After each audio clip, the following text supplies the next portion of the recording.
Now, Mr. John Brittas, you have got 5 minutes to speak. Thank you, sir. Sir, it was distressing that my honorable friend and minister, Mr. Jayant Chowdhury, initially got up and saying that we shouldn't proceed with this resolution. My impression was that, sir, this is a bipartisan issue. Honorable Minister, Mr. Jayant Chowdhury, Honorable Minister, I am he's saying talking about something you, sir. about you. You have to reply. so you should pay attention to him, members also. He was a liberal Democrat when he was this side. I don't know what happened to him. You want to shut You down should the not speak parliament? Personal. Yes, sir. Personal comment. I on it. object to that statement. Sir, he's John Brittas. He John shouldn't be Brittas, brittle in his comments. Don't make personal comment and एक but Neeraj, I can handle it. Don't make personal Okay. comment. Sir, about you it. won't Speak allow about me NEET. to pass a compliment with retrospective effect also? Sir, this is a bipartisan issue. My friends in the treasury benches should think that this affects the future of millions of students. In every mature democracy, there is something called parliamentary outreach. The parliament has to debate, analyze, and understand where the things have gone wrong. I won't fault the intent of the NEET. The intention would have been good. But the content, the process, of course, there could have been a lot of flaws. And we have been witnessing a lot of flaws now. So it is up to the parliament to analyze and understand how to go about. My friends in the treasury benches always say that the education was brought into the concurrent list because of the 42nd amendment as part of emergency. My request to you is that, see, this 42nd amendment was a byproduct of emergency for which you brought a resolution. Bring a resolution. Whatever may be the byproducts of emergency would be taken back. Yes. Restore this issue. Restore this sector to states. The founding fathers were resolute to keep that education to the domain of states, considering the rich diversity of this nation. Please appreciate that. Sir, there has been a tendency, centralized tendency. For last 10 years, how many competitive exams have come? Manoja was telling about CUT, the fallout of that, NEET, NET. You know what is the status of the NET?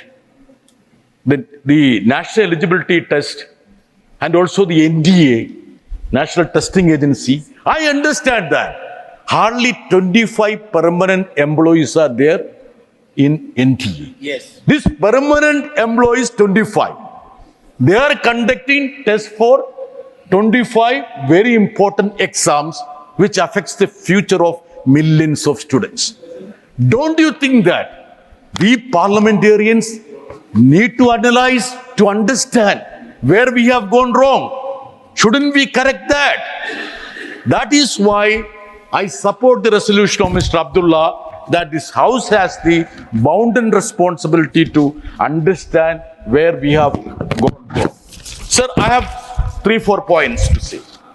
See, what are the key issues with regard to the NEET?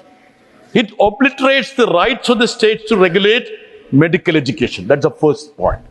Second point, it disproportionately favors CBSE students, disadvantaging those from the state boards and economically weaker sections.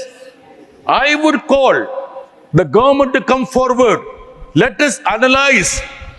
Let us entrust a body to understand the anatomy of the people who would have passed the NEET exams. Where are the flaws? And the third aspect, it necessitates costly extra coaching beyond ordinary school education, which is not affordable to the ordinary students. And the fourth point, sir, which has come to the fore, the transparency and security of the centralized examination process have been repeatedly called into question. Sir, there is a series, web series, with regard to the quota, so-called coaching centers. It's an OTT platform.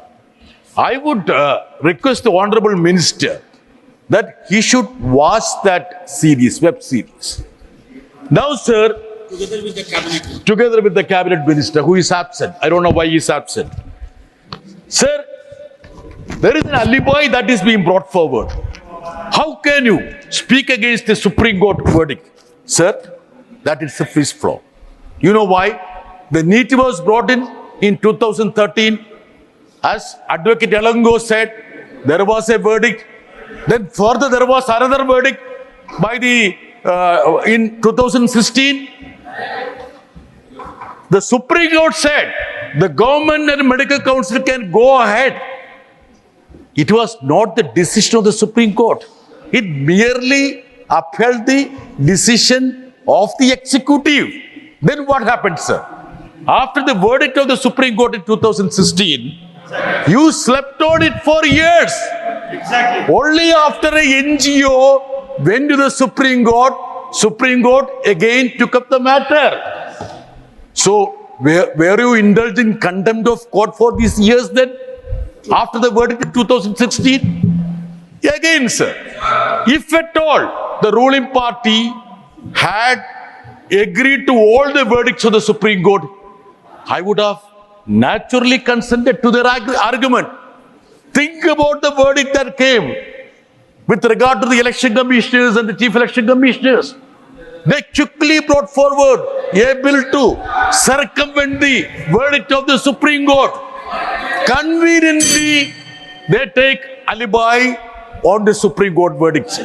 Sir, I feel this is the right time for us, for this platform, to contemplate in a bipartisan matter.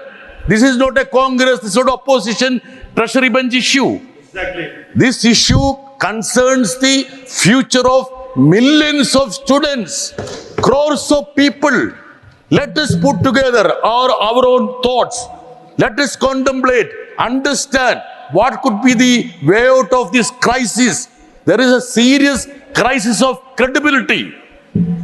Just to retrieve the situation, the Parliament has to exercise its right of parliamentary outreach, understand the issues. So I would earnestly request my friend and Honorable Minister, let him look at these issues dispassionately.